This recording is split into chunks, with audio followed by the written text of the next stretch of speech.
Combattants de l'indépendance, aujourd'hui victorieux.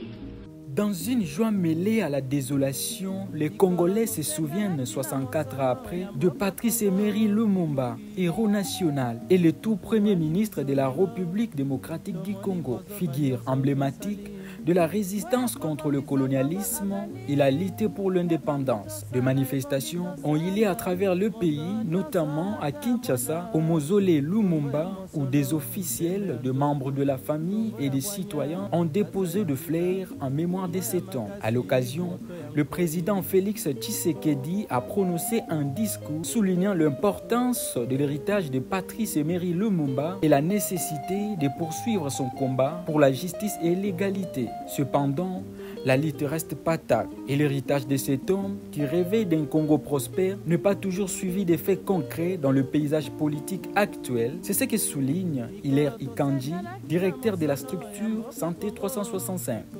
Je dois préciser que jusqu'à ce jour, beaucoup des Congolais n'ont toujours pas compris l'idéologie de Patrice Emery Lumumba. Les partis politiques et les politiques actuels n'ont probablement aucune motivation à poursuivre cette lutte. Et cela est perçu en quelque sorte comme un sabotage. Honorer la mémoire de Lumumba, c'est aussi consacrer une place à une véritable indépendance économique, comme le souligne Wikot Wakandwa John, journaliste à la radio-télévision nationale congolaise.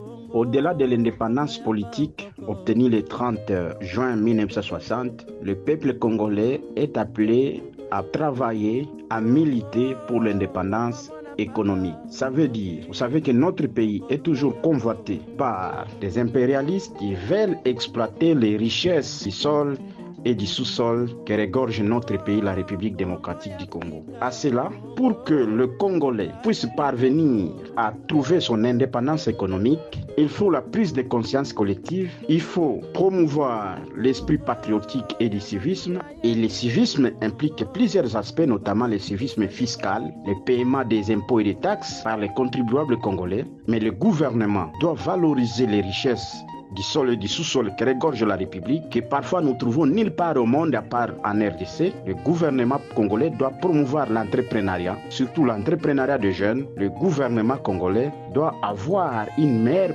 planification des politiques économiques. Et donc, tout ça contribuera à la promotion de la République démocratique du Congo.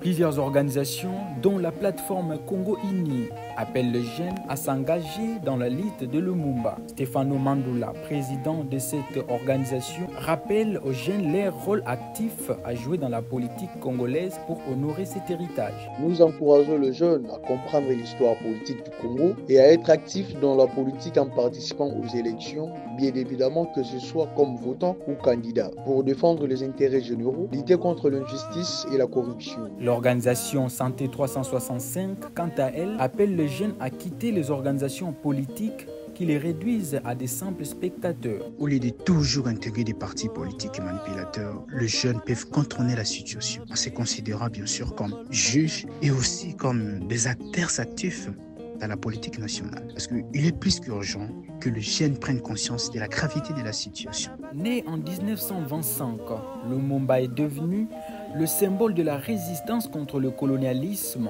Son discours poignant lors de l'indépendance du Congo en 1960 continue d'inspirer les générations futures. Assassiné en 1961, cet acte a profondément choqué et plongé l'Afrique tout entière dans la désolation. La commémoration de Lumumba demeure un moment fort dans la conscience collective congolaise.